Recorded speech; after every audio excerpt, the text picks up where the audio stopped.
اچھا آپ اگر گھر میں سو رہے ہوں اور اگر گھر میں اچانک آگ لگ جائے تو کیا کیفیت ہوگی آپ کے بچوں کی؟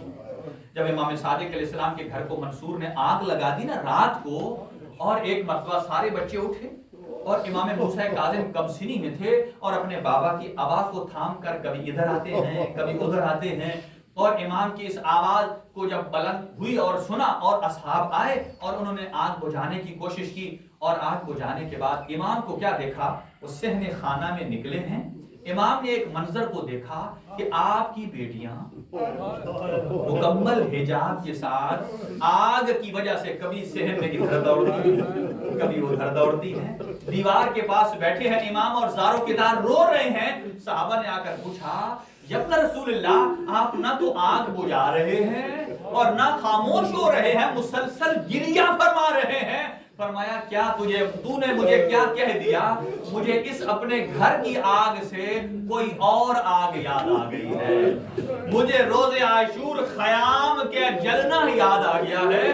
فرمایا میرے گھر میں جب آگ لگی ہے تو میری مخدرات با مقنع اور ردا ہیں اور اپنے آپ کو بچا رہی ہیں۔ ہاں میری مستورات جب گھر سے نکلی ہیں، انہیں کسی کے تماچے کا خوف تو نہیں تھا نا، انہیں کسی کے بالیاں کھینچنے والے کا خوف تو نہیں تھا نا، اپنے سر پر مقنع اور ردا ہے اور یہاں گھر سے باہر نکل کر کسی کا سر نو کے سنا پر دیکھنے کا خوف تو نہیں تھا نا۔ کہا جب روز عاشور خیام کو آگ لگی تب کیفیت کیا تھی کہ ایک مرتبہ بیویوں کے سروں سے ردائیں اتر چکی ہیں اور بیویاں جب جاتی ہیں دوسرے خیمے میں، جو خیمہ جل چکا ہے، تو امام سجاد سے پوچھتی ہیں اے سجاد ہم یہاں جل کے مر جائیں؟ فرمایا آپ اسی کیفیت سے باہر نکل جائیے۔ کہا ہمارے سروں پر ردائیں نہیں ہیں، کہا بالوں سے اپنا چہرے کا پردہ بنائیے اور اس کے اوپر خاک کربلا کو ڈال دیجئے، اجرکم علی اللہ۔ اور میں کہوں گا اے آقا، امام آخری جملہ ہے امام صادق علیہ السلام، اے آقا جب آپ کے گھر میں آگ لگی ہے، آپ کی کسی مستور کو کسی نے تماچا تو نہیں مارا ہے نا، کسی کے اوپر دروازہ تو نہیں گرایا ہے نا، لیکن ایک مرتبہ جب دروازہ زہرا پر آگ لگی اور دروازے کا گرنا تھا اور ایک ظالم نے اپنے ہاتھ کو بلند کیا اور دختر پیغمبر کی آنکھ زخمی ہو گئی۔ علامہ جعفر شوشتری ایک مقام پر یہ بیان کر رہے تھے کہ دختر پیغمبر کی ایک آنکھ زخمی ہو گئی اور اس مجلس کے دوران ایک شیخ کھڑا ہوا اور اس نے کہا کہ اے جعفر تو نے صحیح نہیں پڑھا، دختر پیغمبر کی ایک آنکھ نہیں دونوں آنکھیں زخمی تھی، ایک اس ظالم کے تماچے کی وجہ سے اور دوسری جب زہرا زمین پر آئی ہے اور اس کی وجہ سے نہ جانے وہ شیخ کون تھا۔ میں کہوں گا اے امام صادق، آپ کے گھر میں جب آگ لگی ہے کوئی آپ کی گردن میں رسی ڈال کر آپ کو دربار تو نہیں لے گیا ہے نا؟